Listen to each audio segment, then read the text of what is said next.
You are a stupid, selfish, oxy-smoking gutter turd. Tell me you're shitting me.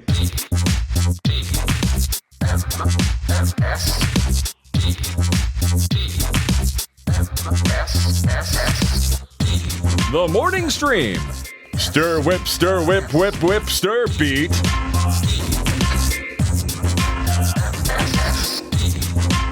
Hello, everybody. Welcome to TMS. This is the Morning Stream for Monday, the September 22nd, 2025. I am Scott Johnson. That's Brian Ibbett. Hi, Brian. That's right. Did you remember the 21st night of September, Scott? I did. And someone's still supposed to wake me when September ends next week. So that's right. Yes. Let me know when that happens. So many September songs. And that, that Earth, Wind, and Fire song, Taylor Swift covered it, but she changed the lyrics to the 28th night of September. So you still have a week for the Taylor Swift one, too. Why'd she do that? Do you know why? Her birthday No or something? idea. Yeah, I don't know. It's an interesting question. Weird. There's got to be some significance to September 28th for Tay-Tay. There's probably some conspiracy about, end times or something. Who knows? Right, exactly. Yes. Speaking of which, we're supposed to have somewhere between now and Wednesday, we're supposed to have a legit rapture. Yeah, they finally rescheduled a rapture for those who couldn't make the last one. Yep. And I'm going to make a commitment now. I did it on social media already, but I will eat 2 pounds. I'll weigh it to make sure that's how much it is. 2 pounds of wet cat hair on live stream. If there's a rapture, and assuming I get left, right? Well, yeah. Obviously, right. Assuming I'm a leftover. Yeah, I have to be a leftover. If I'm a leftover and there's still people running, Twitch and YouTube servers, I assume they'll be leftovers also. I will, on a live stream, eat 2 pounds of wet cat hair. How we moisten the hair is up to the listeners. They can choose. Sure. Oh, they can choose what substance is used to moisten the cat hair? Yeah, anything they want. I'll go with whatever they want. So, that's how little I believe that by Wednesday there will be a rapture. And I'm sure, like always, Brian, these goalposts will be set in stone. They'll be dried cement. Nobody will move them. No. Right. No. This is the one. I'm sure this is it. Right. It's got to be.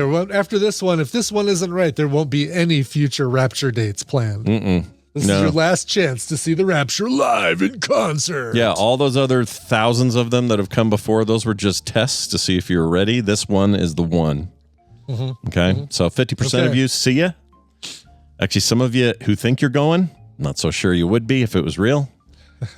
And also, there's also some of you I wouldn't mind seeing go. So, go for it. It might go as part of the Crapture, actually. The Crapture. Damn. Well, I hope I'm not part of that. Whole different set of folks going to the Crapture. Well, speaking of Craptures, I went to a bit of a Crapture. It's not true. I went to, so this place is nice, so it's not like a big stinky place, but it's a quote unquote old folks home. The facility my mom's in, assisted living. Now they call them assisted living. Yeah. Back in the day, we're like, that's where people go to die. Old folks home. Yeah. Right. But we went there to visit her, took the littles with us. They have a koi pond and some rose bushes. And it's like this nice, they have a pretty nice place. Mm-hmm. And the place is packed. I was like, wow, this is when people visit on Sunday, I guess. Or the parking lot was packed, I should say. There was nowhere to park. So we go inside, though, and it's empty. So I assume, all right, well, all the cars that are here are all in the rooms talking to their family. Mm-hmm. Nobody's out in the common areas. And they have this one big common area where you can get a little ice cream cone and a fresh cookie and just sit there, And they got a TV blaring Fox News. And they got this one little old blue-haired lady. She looked about 1,010 years old, and she's sitting there just all hunched over her table, just straining and looking and listening to that thing like it was it was just a magnet over there, just like. Rrr. She looked 60 before she started watching Fox News. Yeah, and that was just a week ago. So yeah.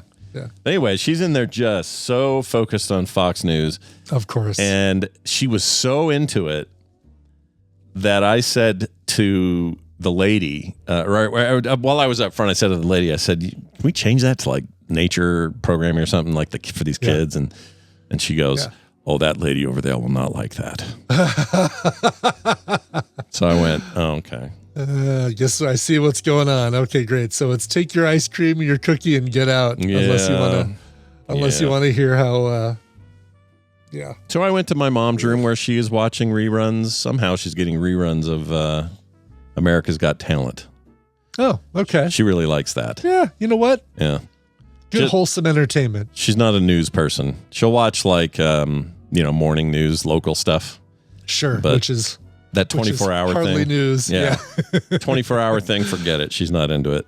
Yeah. And that's good, probably. It was good for us anyway, growing up. Oh, although growing up, we didn't have that. We didn't have these 24-hour news networks. CNN came around, late 80s, early 90s, something like that? We were about done. We were, exactly. We'd taken a step away from TV to go do fun stuff outside of our lives or outside of our homes, only to return later to like plug ourselves into the TV for binge sessions of this and that. But that all happened. That's kind of what I attribute some of the great shows that I missed in life were because they came around in the time that I was like, nope, I'm hopping in the car, picking up friends. We're going to Southwest Plaza Mall to cruise chicks or something like that. I miss that. I loved mall going. Know. Yeah. It's like a stereotype of the 80s, but man, malls were awesome. Yeah. Those of you who missed out on that whole culture and just see it from things like Stranger Things and Clueless and stuff like that, man, it was a whole event. It was a vibe. Yeah. Friday nights, you go out, you pick up your friends, and you just walk up and down the mall. Yeah. And you see you smile at the same girls that are passing by every lap, and you do nothing about it. You might get a little slice of cheap pizza in the food court. Right. You might go to the arcade for a while. Orange Julius, sure. Exactly. All the places you love. I guess for us, I'm trying to think what it would have been. Probably, I think we had a software, etc. while I was in high school. Still, oh, sure, yeah. Walden, we had Walden book, like some of the more popular Walden books and B. Dalton. So the smart girls Spencer's, hung out. Of course. Yeah, right, exactly. Spencer's still around. Yeah, they still. I noticed the one near us has Isn't it funny? Oh, go ahead. No, you go ahead. Isn't it funny that of the three that I named, like. Walden Books, B. Dalton, and Spencer's. The one that's still around is Spencer's. I know. It doesn't seem right. It doesn't. Those other two were reputable bookstores, damn it. And Spencer's, which is like, they got a beat-it off area full of dildos. They got fart jokes and... every incense burner you could ever imagine and 48 knockoff T-shirts. It's fantastic. Some kind of metaphor there. I don't know what it is. Metaphor for the degradation of society. Yeah, that's an old guy thing to say. I won't say it again. But it's so true. Yeah. What'd you get up to this weekend? Anything fun? We for the most part kind of stayed in. Took care of some house stuff. I finished a build, sort of a Lego build, but it's not officially licensed Lego that I videotaped that I'm going to put on YouTube hopefully soon. I did the time lapse thing because this thing came in 28 bags and required a lot of work. So it's like, all right, let's turn this into content. It'll be fun. And then we watched Final Destination Bloodlines, which is pretty much everything it says on the package. It's a Final Destination. There's Bloodlines in it. Yeah, there's a nice little homages to earlier parts of the series. Tons of them, tons of references. What'd you think of that trash compactor business? That really stuck with me. Oh, jeez. That was hard. The practical effect on that one. Yeah.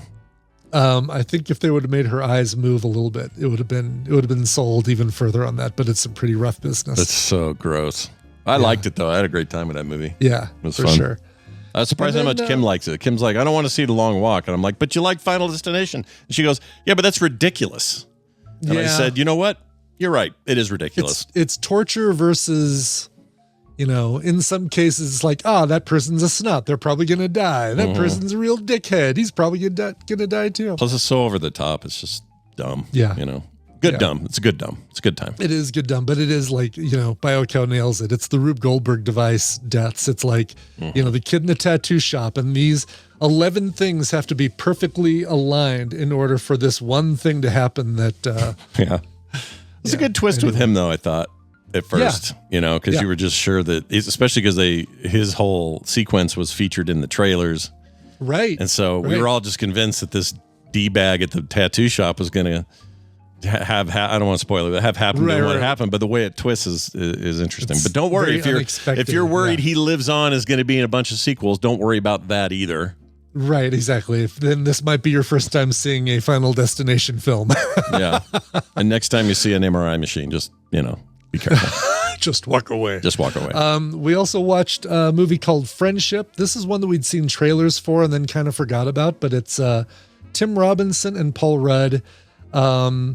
The very, an extraordinarily awkward Tim Robinson, who's usually pretty awkward. Yeah. This is cranked up to full power awkwardness. Tim Robinson. His capability towards awkwardness knows no bounds. He can find it. It really does. And basically, a couple guys, Paul Rudd moves into the neighborhood.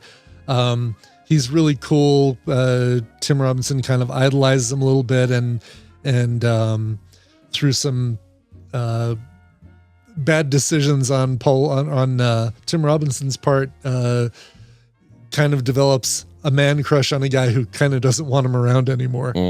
Think kind of the Zach Galifianakis character in the Hangover movies, or maybe Cable Guy. Except in Cable Guy, I was trying to nail this down, because in movies like What About Bob and Cable Guy, it's only the main character that you connect with that is that sees this person as a real annoying jerk that they are. Mm-hmm. Everybody else around them sees them as oh, he's so funny. And Cable Guy invites all of these people over for karaoke, and was Broderick, wasn't it? Yeah, Matthew Broderick. Broderick is our proxy of no, this guy's irritating and annoying. Monica, this is funny. It's funny you bring up I Love You Man, because it's kind of the reverse sequel of this, because Paul Rudd in I Love You Man was the dude who had the man crush on Jason Segel, right? As kind of the alpha dude. So what I think is funny about these guys? This photo right here in particular. For some reason, Paul Rudd looks like he has a massive head for that body. Proportionally, something's weird going on, and then. What's his beak looks like he's got way too big a body for that little head. It's really funny. Yeah, the parkas, you look at the different sizes on those two parkas, and that's what does it. Robinson looks like he's wearing a sleeping bag with sleeves. Yeah. He looks like one of those, what do you call it? Snuggies, except it's made for camping or something. Right, exactly. Anyway, so thumbs up, you say? Thumbs up on Friendship. I think it was Paramount Plus. It's streaming, if I remember correctly. Sounds right. Yeah. So take a look around for it. It's definitely worth a watch, and it goes places, and I like going places. Yeah. Go places with that then. Yeah, going places is a good time. Hey everybody, check it out. We got this fun thing to do right now. Hey, look who it is. That's our old pal Brian Dunaway on the line. Gonna play a little morning half-asses here on the Monday. What's going on, man? No, hi, Scott and Brian. Hey, man, you're at home. You know how I can tell? Because you're on a nice microphone. That's right. I'm at home, not feeling the best, so I took some medication. I'm on Dayquil right now. The stuff that keeps you awake, but you get to feel just as miserable. It's awesome. Yeah. The best. Yeah. They differentiate it by making it orange versus the green or purple that the NyQuil is. Yeah, that's right. I heard it makes you feel like you're playing the Matrix. Do you find that what do you react to ibuprofen or Tylenol when you take it? Because Tylenol does nothing for me, zip. Right. Never does. Never even attempts to remove a headache or a problem. It's a waste of time for me to take it. So when I take Dayquil, I'm mostly taking it for the other stuff, the antihistamines and all that. So does that work on you? Because it's just worthless for me. It's I take pain medicine so rarely, and I take all this medicine so rarely. It's just whatever's on hand. Whatever's in the cabinet is what I take, and then I deal with the consequences later. Yeah. You're old kind school. Of is it. Exactly. Yeah. It's we've got Mucinex. Great. I'm taking Mucinex. Sweet. So we've got Benadryl. Mucinex. That's what I'm taking. Yeah. Mucinex is great because you got that green little booger guy in your head. That's awesome. Yeah. That's right. Yeah. Well, speaking of green little booger guys, we're gonna. He's the brother of the Cologuard box. Oh yeah. Which you may have to do after taking the first. I was gonna say that fits real good. That's an actually perfect relationship. Slimy. Brian, but will you explain the game we're about to play? Who's involved and what they might win? I'll try, but man, I don't know who came up with this damn scoring system. But boy, is it confusing. Anyway, welcome to the Morning Half-Ass. Is a trivia game where I'm going to be giving Scott and Brian the answers. I'm going to give them a category and 6 possible answers, 3 of which are correct, and 3, like that little booger guy in your nose, that's all I could come up with on short notice, are incorrect. Depending on how confident they feel with the category, they can provide 1, 2, or 3 guesses. But if you get any of those guesses wrong, you get 0 points for that round. 1 right gets you a point, 2 right gets you 3 points, 3 right gets you 5 points. We're going to add all those points up and then declare a winner at the end. But it won't be you guys. No, it'll be members of our Patreon team. If you go to patreon.com/TMS, you can join the Patreon group and win prizes like these 2 people. Scott, you're going to be playing for Derek Wyman. Ooh, cool, Derek.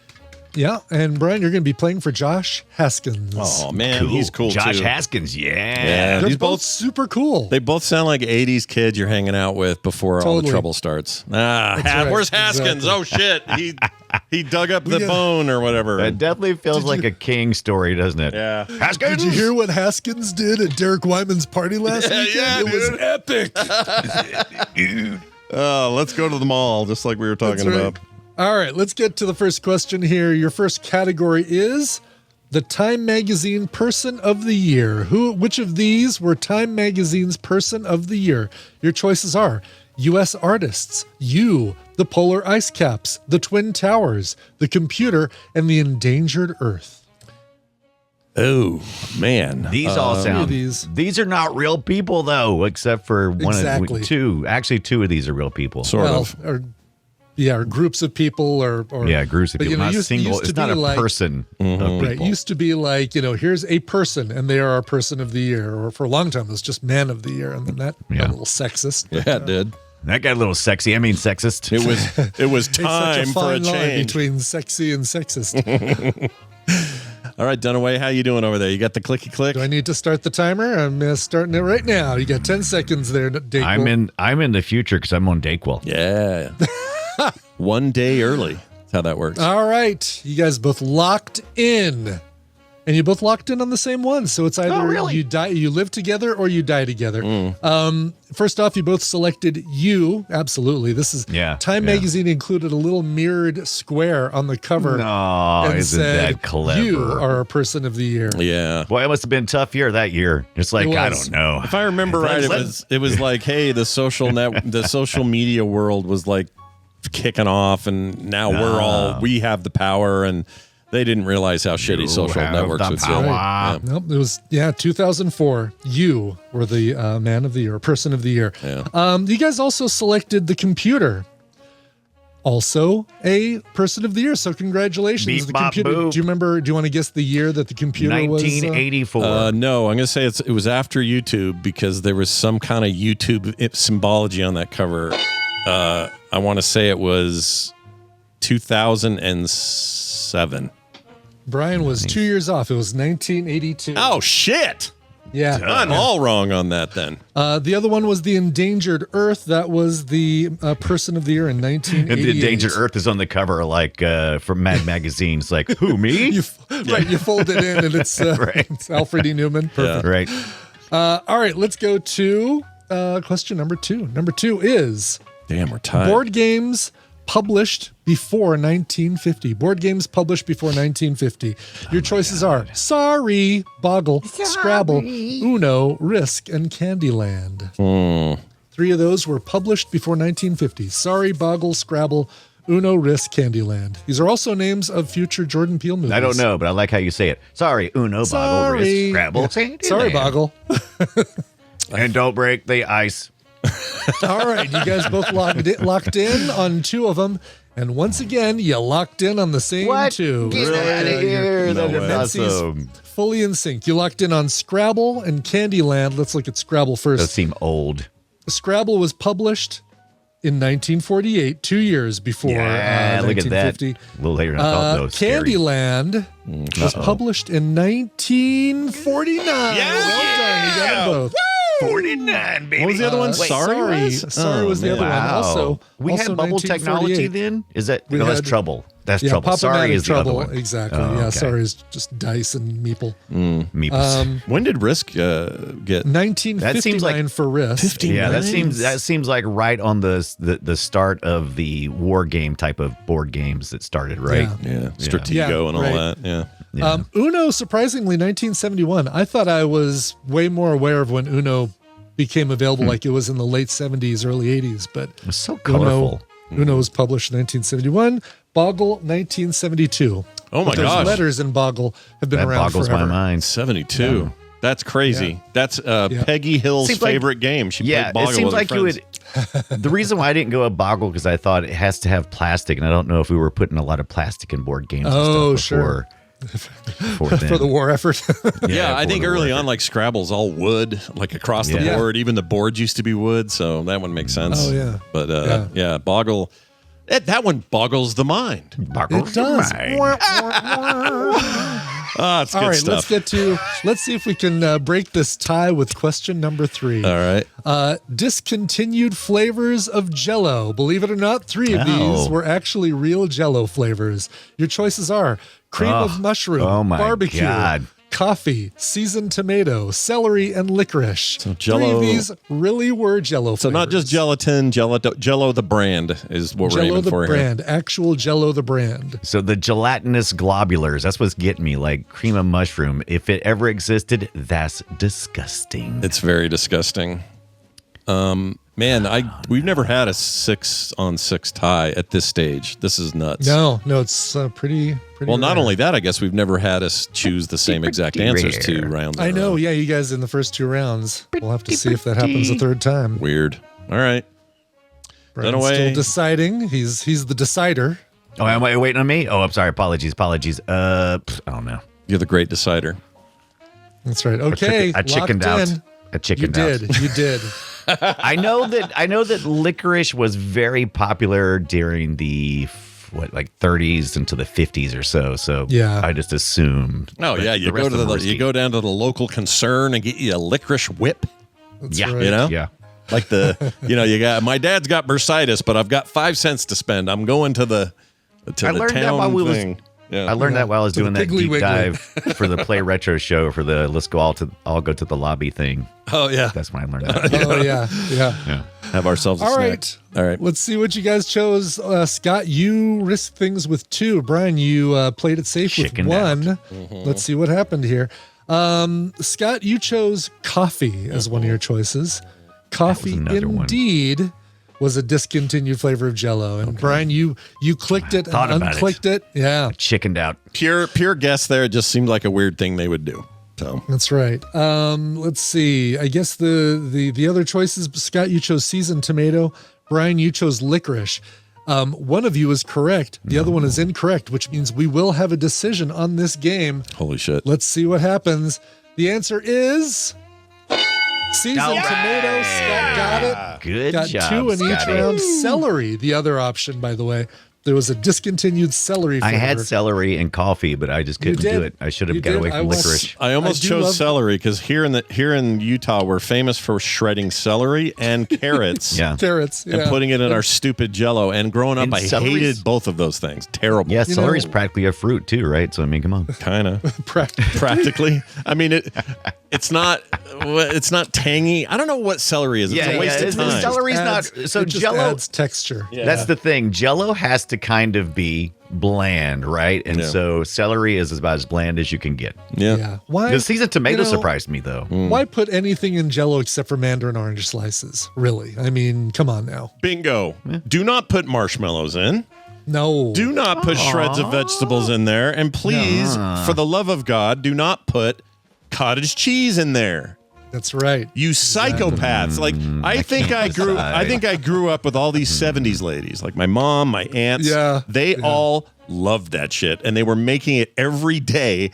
There was a tray of some form of this, and none of the kids wanted it. None of us. Yeah. Maybe the Jell-O one. The Jell-O Maybe. one, maybe, right? But then you everything see else, the plate after the kid was done, and it would be nothing but a bunch of carrot shreds on the side. Yeah. They get all the Jell-O and spit out the carrot yeah. shreds. And the only use case I actually like for celery is celery salt on a hot dog. I like that. Right, That's it. Right. Forget Yeah. it. What about Otherwise. There you go. what about marching ants? You don't like the celery? I like with the marching ants. I like peanut butter on raisins. Yep. Yeah. Or Yuck. pimento cheese spread. Yuck. No. All of that. Ugh. All of that makes me gag. Guys, We it was a Thanksgiving All the tradition 70s ladies? when I All the started 70s dating ladies. Tina, that we'd go to her grandmother's house for Thanksgiving every year. Yeah. And one of the things they'd always have was these sticks of celery filled with pimento cheese stalks.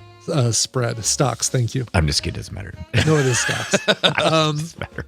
And when they moved, when she had to be taken to a assisted living place, we did the clean out of their house, and I got the fridge and opened that thing up, and there were no less than 18 bottles, half-used bottles of pimento cheese spread, because every year she would just go buy a new thing of pimento cheese spread, but she never threw out the old jars of it. Gross. So it was like, well, these are all going boom right in the trash. Yeah. I'm guessing those don't hold up very long. Probably I don't know. open they it didn't. and They looked exactly the same color as they did. All like even the one from 18 years prior looked the same color as the new bottles. You couldn't tell. yeah. I just had two things growing up I just refused. Three things I could not eat. Root beer floats, we've talked about that. I love root What you guys just described, I think any of these celery combos, forget it. Celery and peanut butter, celery, anything. Yeah. And Cheese whiz? any kind of sweet potato at the time. I like sweet potatoes now in the sweet right potatoes. combinations, but as a so kid, I'd rather be stabbed in the eye. I hated Marshmallows it. and sweet potatoes? No. Ugh. Yams? Ugh. Yams? What do you think? What's your take No on yams. yams? Don't Oh. like yams. No. I mean, I yams. did like yams. Now, I mean, I do like yams now. You like yams now, Especially What are if they're those? prepared What are nicely, those but- prefabbed? What are those Same thing, Brian, prefab except yam sweet potatoes patty are things? yams. Yeah, aren't yams and sweet potatoes the same device, same Well, unit? they are, but this is how I always distinguish the two. One of them always think of as actual potato, and the other one comes in those gelatinous circles, right? Yeah, right. Yeah, like you know what I'm like talking the about? cranberry sauce kind of thing. Yeah, Yes. yeah. Yeah, there's And nothing they got, like, natural this- about them. They're Oh. kind of foul. Oh, But you know what I did like? The little Vienna sausages we get at Thanksgiving. My mom would put one at each thing. Again, it's such a 70s ass thing to do. But she assumed everybody wanted Vienna sausages. So we'd all end up with a little can of it with the lid off. And without fail, at least 3 kids cut their fingers on that effing can and bleed into So- their buns. so By the you way, know, let's stave off the well actuallys. Yams and sweet potatoes are different, but there's a lot of similarities to them. So yeah. They're very close. Well, let's talk about these Vienna sausages. Did you guys get all the Vienna? spectacular Vienna sausages? Wiener sausages? Wiener. Did you guys get the flavored ones like the barbecue and all that stuff? Oh, Or you no. just had the plains. That was a thing? I didn't know Oh that. God, you'd be puking in a minute. I But didn't know that was a thing. man, oh yeah. You don't have a Piggly Wiggly. Never mind. All right then. Yeah, let me look it Wow. up. Flavored Vienna sausage. Yeah, look at this chicken. what's wrong with Vienna sausage flavor? Right. Yeah. I What's mean- wrong with that? Actually, a lot of things, but Do you like the little gel? Like the little gel that comes in that? no, that's why I couldn't understand why it was the thing my mom put out for everybody. It's like sardines, right? It's like I don't know. It's not right, is what we're saying. It's wrong, Yeah. and it shouldn't be done by anybody ever. By Neener sausages. They're so Anyway, good. these hot and spices though aren't bad. I've had these. Oh, They're all hot right. and spices are good. Yeah, but I don't want the goo inside or the blood that my cousins would put in there from their fingers getting cut. Yeah. Oh yeah, sure. Yeah. Anyway, hey, Brian Dunaway, well done. You fought a good fight, but in the end. But for me and my guy, Congratulations. Brian, what did they win? They won a copy of Injustice: Gods Among Us Ultimate Edition. Great Damn, game. that's really good. Fantastic And game. Fear, the Ultimate also good. Shooter Edition as well, courtesy of Grievous. Both of those on Steam. But Brian, don't worry. Josh Haskins isn't going to walk away empty-handed. He's going to get a copy of Middle Earth: Shadow of War Definitive Also, Edition. those are all great games. Yeah. Yeah. Grievous really loaded us up with some great codes. Man, Shadow of War is I think he won. He might have won. That's pretty good. Yeah, I own it fantastic and game. I own Yep. it everywhere. Played the hell out of that. Well done.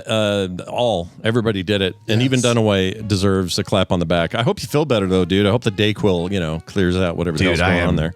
I am flying high right now. I don't even know. Where are we even at right now? Yeah, who are you? What are we? What is it? But I will see you probably tomorrow night, I assume, if things go well for Play Retro.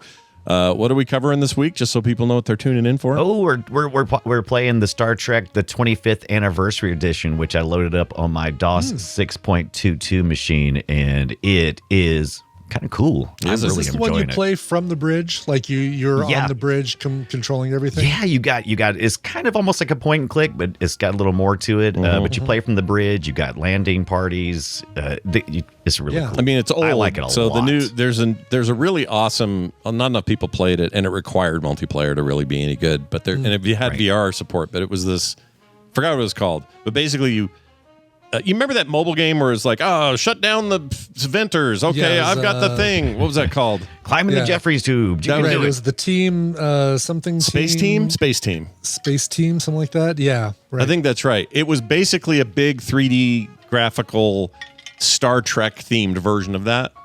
Very cool game, but because it was limited, at first it was limited just to VR, then they made it playable everywhere, but then it really required more people. It's a bummer because it was a fantastic game, but this is like proto that in a weird way. Yeah. Wow. But it's so cool because all your little characters are all little small sprite cartoonified characters. It's a lot of fun. Visually, it's great looking. It's little a lot of fun. It's got the real voice actors. Yeah, it's got the real voice actors. Yeah. Oh, really? Oh, that's but they're all a little older, so you can tell it sounds weird. Like Dr. McCoy is like, I'm really freaking old. It's like, it's great. Damn it, Jim, I'm barely talking over here.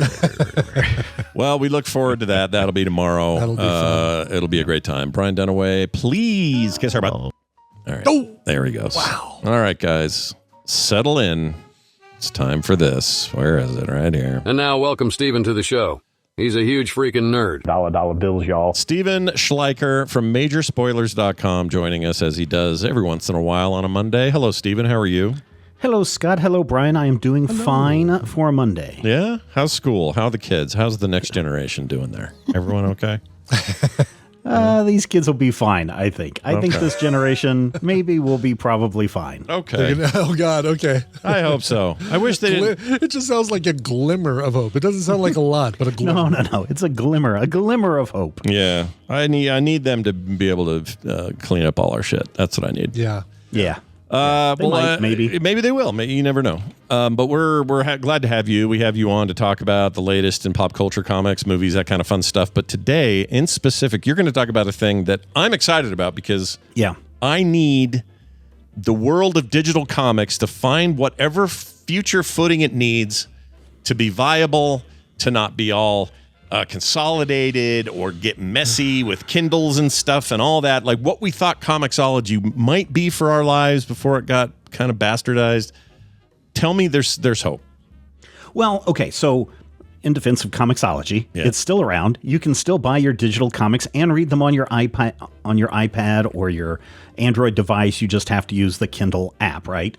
That was one of the reasons why Comixology sold to Amazon in the first place, was because they wanted to ensure that there was some longevity towards digital comics. So that's kind of the good thing, right? Yeah. But of course, they've gone into a different direction. So two of the minds behind Comixology have gone off and they have created their own publishing company, Distillery. And in the last 6 months, they have launched Neon Ichiban. NeonIchiban.com. Rolls off the tongue. I mean, it does really. Neon Ichiban. I mean, it kind of does, but it makes me go, all right, all my anime needs are solved, or my manga needs. But you've got a big neon Ichibum. Well, now I'm never going to forget it. Yeah, there you go. Nice job. It's locked in now. Yeah. They have been in an alpha stage for a while. They are now, I think we're into week 3 of the public beta. I mean, not public beta, closed beta. And I'm in on that. I signed up early.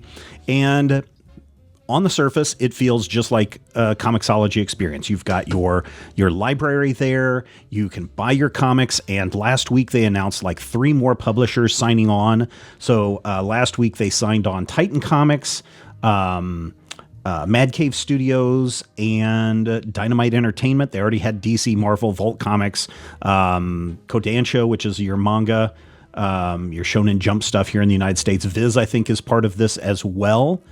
And so they basically got all the comic publishers on board for Neon Ichiban. So the experience is the same. The reading experience is very good. They are taking care of bugs left and right on this.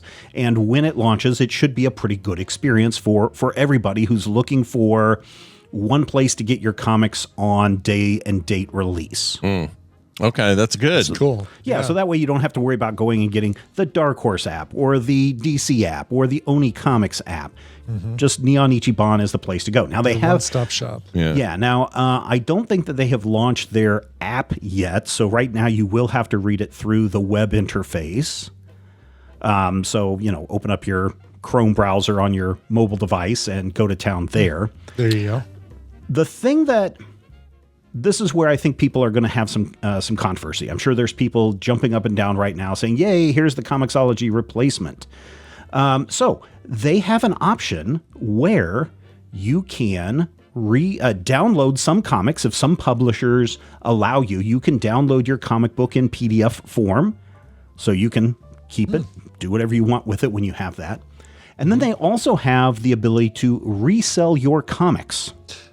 Saw that on here. That seems really odd, but very compelling. Here's the thing, Brian. You can actually buy comics that they call remarcade or remarked, where you can get variant covers. You can get sketch variants that artists create and put on this cover for you. Artists of the comic book. I saw some of those on their Instagram, which were really cool. You can have a signature. You can get a digital signature, and then you can resell those.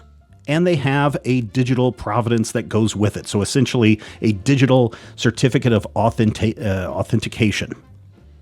It feels, I know it's not, but man, when you start getting into selling those. It sounds exactly like what you were about to say. NFTs, yeah, okay, yes. good. Yeah, that's just what it, yeah.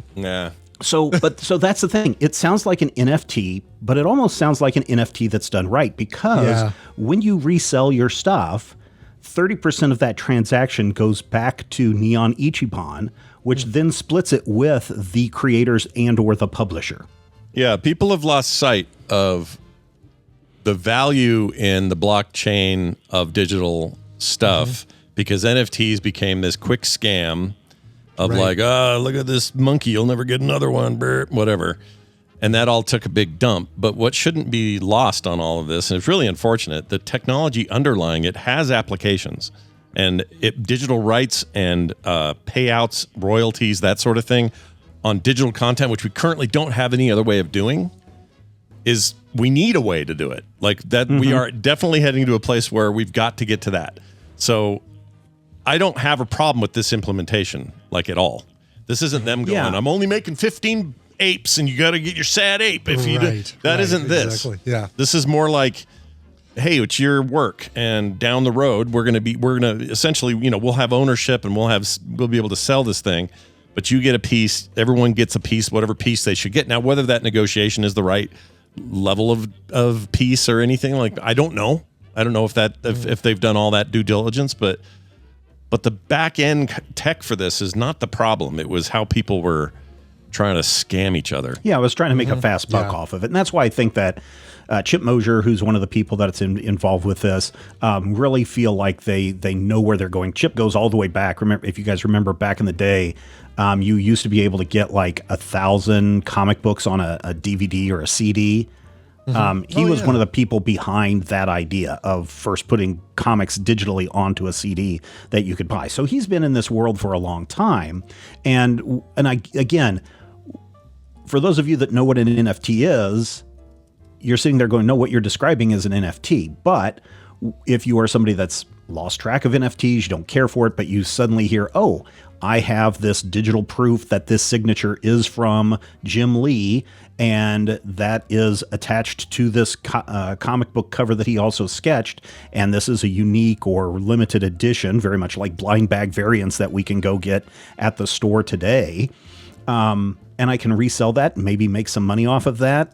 or if I'm done reading it, I don't want to read this series anymore and I just want to get rid of it, but I could possibly make 25 cents off of it, that's great. And Jim Lee's going to get a cut, DC will get a cut, Neon Ichiban will get a cut. Then that sounds like a legitimate use of that NFT token, that blockchain token that's there. So I kind of like this idea. Ian in the chat says, I'm sorry, but reselling digital will never take off. I'd be curious why he thinks that. So, send us a message because I'm really curious about that. As we eke more into a society that is so digitally based, and I mean goods and services and everything in between. Your video games, you're not getting physical. You typically not getting physical media for your video games. Yeah, I don't. Wasn't there not too long ago, Scott, where you couldn't resell your video game DVD because there was a digital something or other that the companies put on it? Wasn't that a thing 10 years ago or something like that? There was, and there still is in some cases. And the truth is, like everything you buy on, like, say, Steam or Nintendo's online store or Sony store, anybody's store, you don't really own that stuff. Right, it's a license. It's a license to play it, and they could pull it at any minute, and it's protected to the point that if you lost your account, or they canceled your account or banned you for some reason, you would lose access to everything you ever paid for. You own none of that. So if the future is going to have more options for consumers, it needs to come up with ways to handle this. So the reselling of digital goods makes sense if they are, if this technology is applied to it, because it's not only the tracking part of it, but it's also the scarcity part of it. Exactly. So here's the thing. Even if the reselling of the digital never takes off, you still now have a all-in-one digital comic book store, Neon Ichiban, that you can get your comics from, and you've got it all in one app or one website, as opposed to 4 or 5 different apps that are out there. Right. And think of it this way. So if I draw something, doesn't matter what, let's say I draw a zombie, and for whatever reason it becomes popular, and I only did it digitally and no prints, and I sell it to somebody for $100, and they down the road that thing has become more popular and it's now worth $200. That guy can sell it for $200. He can make money on his investment, but because of the way that blockchain stuff works, anybody else gets paid too that should get paid, including me. I will get some, whatever that is, some original credit for that. Right now, it's just willy-nilly. Take my JPEG and run. Like, it's just not, there are no rights protections when it comes to creators. And so I'm just saying there needs to be something. Is this it? I don't know, but it's as close as we have right now. And because it has the stink of NFT on it, people automatically shut it down. And listen, you'll find no greater hater of NFTs than me. I freaking hated that shit. And I told everybody involved at every step of the way, don't do it. Stay away from it. This is all a scam. This is bad. But that underlying tech wasn't the problem. It was dicks on the upside making it a problem. So I'm just saying there's got to be a way. There will be a way at some point. Whether it's this or not, I don't know. That's how it's going to go. So yeah, and I don't know. Again, I don't know if Neon Ichiban's main focus is the resellability, because if you download your comic, let's say Dynamite Entertainment allows you to download the PDF version of that, you can't resell it. So that makes it sound like Neon Ichiban wants you to have control of your collection in the way that you want to have control of it, whether you want to resell it or if you want to download and keep it yourself. Right. If they were only interested in the marketplace portion of this, then they wouldn't create an incentive for people to be able to download the comic and print it out if it's a DRM-free PDF. Right. So again, I think that this is probably for people looking for the next Comixology. This is the way to go. And if you don't want to sell your digital comics, you don't have to sell them. Yeah, hang on to them. Keep them forever if you want. I'm curious about this. I don't know about that. They don't currently have. They've shut down early access, the wait list. Right. So apparently got enough interest in that they have it on hold right now. But they're maxed out. Yeah, they maxed out on that. I think they need a wait list to get two. on the wait list, though. They do. You can actually, if you go ahead and like if you click on the login button, it'll ask you to create an account, and then it'll say, "Okay, we've got you on the list." Oh, and cool. I think you still may be able to access some of their digital. Exclusives on launch day with that. Okay. So there's kind of a way to literally be on the wait list. Let me tell you this. If you do sign up, unless you clear your cache, it will remember you whenever you come back and still say, sorry, Scott, you're still on this wait list. Okay. Well, that's fun. So if you try to sign up under, so I signed up under my personal email account, and then I tried to sign up again under the Major Spoilers, and it still remembers my Major Spoilers email account as the last attempted login. It's like, settle down, son. Yeah. We'll let you in when we're ready. It's like, well, if I log in under my other one, I have access to everything. You could probably VPN it and fool it, but yeah, it's doing IP checking and stuff. So that makes sense. Yeah. Yeah. So, I mean, it's an alternative. I don't know. Again, it sounds like, Scott, you are interested in this. I don't know. What do you think, Brian? Are you interested in this? Definitely interested in checking it out once it becomes, now that I know I can create a login, at least see some of the examples of it. The, having an app is going to be the killer proposition for me. I want to see how well the app works, how easy it is to use, but not being limited to just the stuff that I get in the Marvel Unlimited app, and kind of moving over to something that's got a bigger base of publishers. Love that. Yeah. Love that idea of getting more. I like stuff, it too. so. And we don't know what their model is for subscription or anything like that, right? We don't know if it's per I haven't seen comic. anything for a subscription right now. It's just, hey, test out the single issue purchases. Yeah, which was what Comixology's thing was. And then they introduced their, Amazon introduced the monthly basic thing. It doesn't give you a lot, but it's okay. It's all right. That's one advantage I think DC and Marvel have with their subscriptions is they have a huge backlog, but they're not great about new stuff. So maybe there's a mix here that'll work for everybody. As always, getting this great information from Steven is not only easy and fun, you can go do it yourself at majorspoilers.com. What's going on over there that people should know about? Well, Scott, we are in the middle of spooky season. I know it's September, but, that started 2 weeks ago. And so every week between now and the end of October, we've got a spooky trade paperback or series of comics to discuss on the Major Spoilers podcast.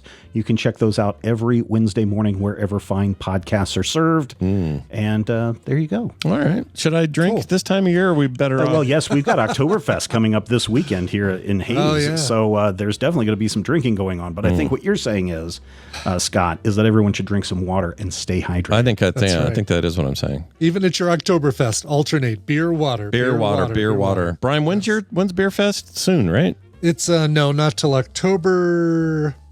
Oh, I thought it was sooner for some reason. October 11th. So about a month, less than a month away, like 3 weeks away. I guess that makes sense.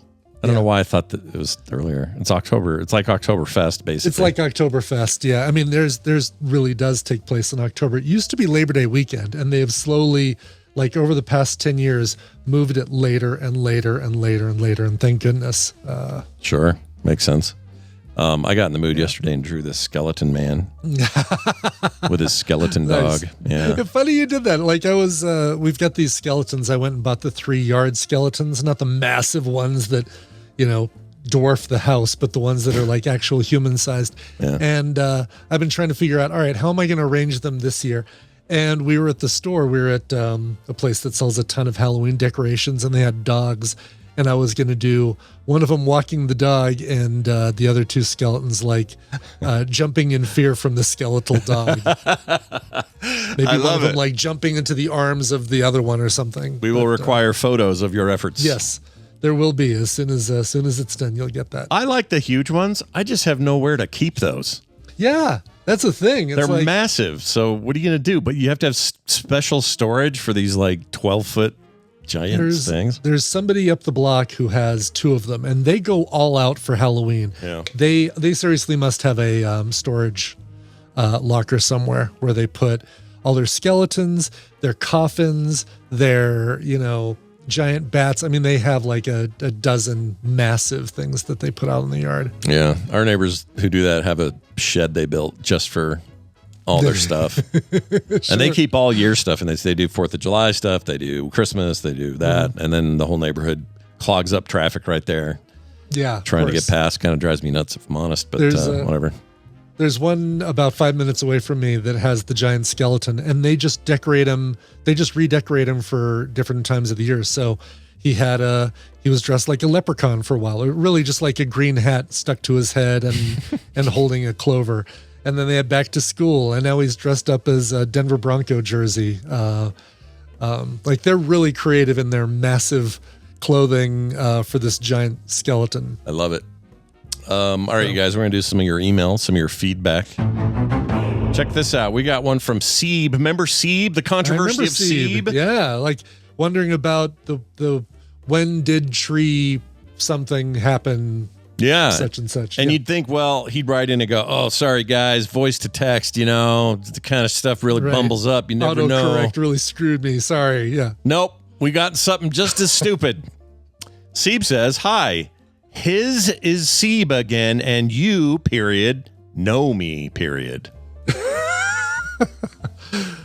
Great. All right. Yeah. Thanks, Seeb. I mean, no, we are no further down the Seeb path than we were before. All right. We know, if anything, we know less about Seeb now than we did before. Yeah. So I tried to, so his is Seeb. I think he means this again. And you know me. Period. Know me. So he apparently thinks that you know him. You just don't know. You don't know him as Seeb, maybe. Maybe you know him as something else. Well, and it came to the TMS one. So I think he knows us. He knows the royal we. Yeah. But I don't. But do we know him? I mean, I don't know who that is. Who do we have in the chat that's like close to Seeb? Right. Cyrenex. Some other. Sean Bloom is a Seeb. Schaub. Feels like Sean could be dinking with us a little bit. Could be. Who knows? Getting Seaned in the night. I don't know. I don't know what to make of it. But here's another one from Gary of Lantronics fame. Oh, good. Yes. He says, hey, it's Gary, the Senior Geek here. I'm glad to hear somebody is reading my Substack columns at seniorgeek.substack.com. I do read them. They're great. Nice. He's ranty, and it's fine. I like it. I like his rants. Yeah. I don't ever recall dressing up as the character from any Jurassic Noun movies, meaning any of the park movies. Park, World, Dominion, sure. I think you may be thinking of the time I dressed as Dale Horvath from The Walking Dead. That is what I was thinking of. Yeah. Somebody did at Nerdtacular one year dress up as the Jimmy Buffett character from Jurassic World, running around carrying the 2 margaritas. Yeah, I don't remember who that was. Oh, was it Daryl? Maybe it was Daryl. Oh, it could have been Daryl. Oh, I don't know. I don't remember. Yeah. He only did that. I don't think he only cosplayed one of the years. Daryl did. And I think that was it. He did a Star Trek. He had a Star Trek uniform that I posed with him for a photo. Oh, I forgot. Of course he did. But then there was a separate one where I think it was him. Yeah, Matthew Lesarge even remembers it. Says, I remember that guy. N15 or N17. Yeah, I don't know who it is then. Yeah. If it's you and you're listening, write in and tell us. And yeah, maybe it was Seeb. It might be Seeb. Yeah. You never know. Yes, cosplay is a thing at Nerdtacular, Zoe. There'll be one this year or next year. That's right.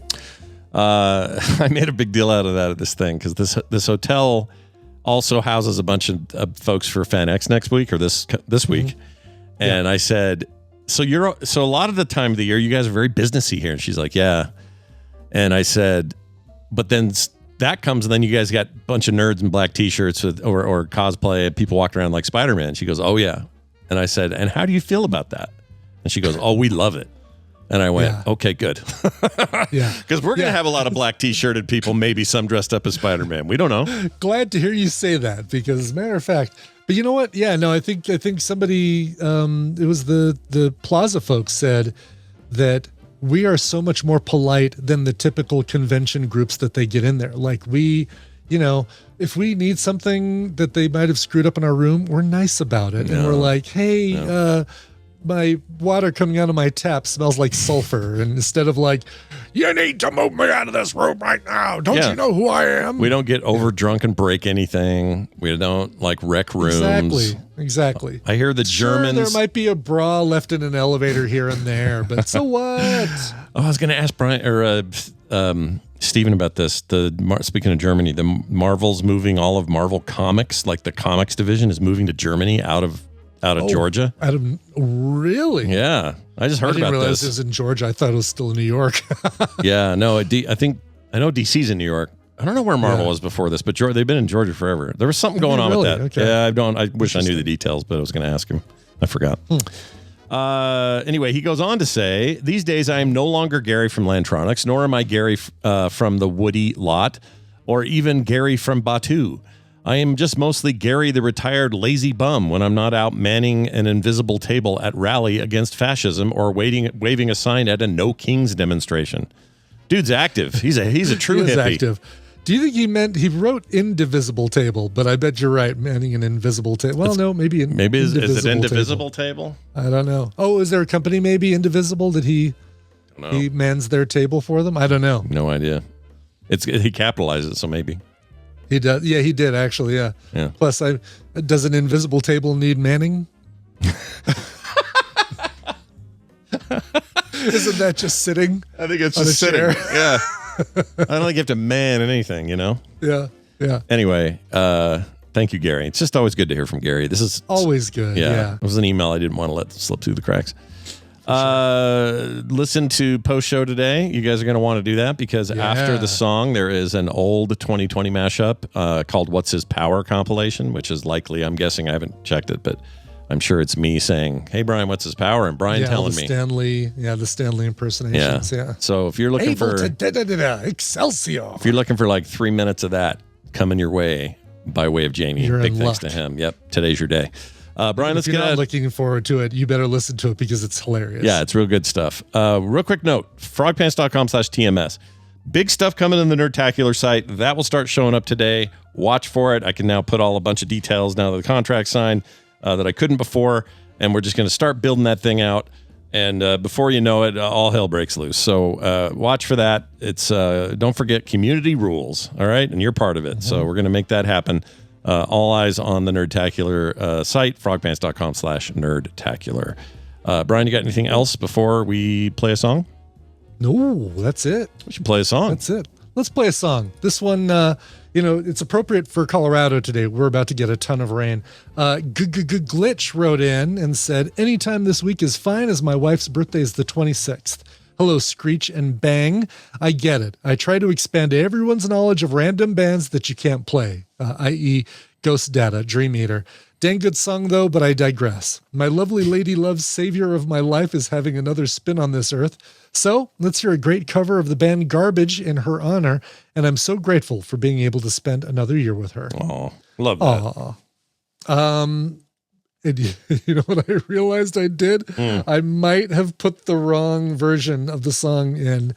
Let me see who I put in, because I saw that he wanted a cover of Only Happy When It Rains, and I don't know if I saw the note that he had on which version he wanted me to play. Oh, gotcha. The version was, I put in the Nickelbag version.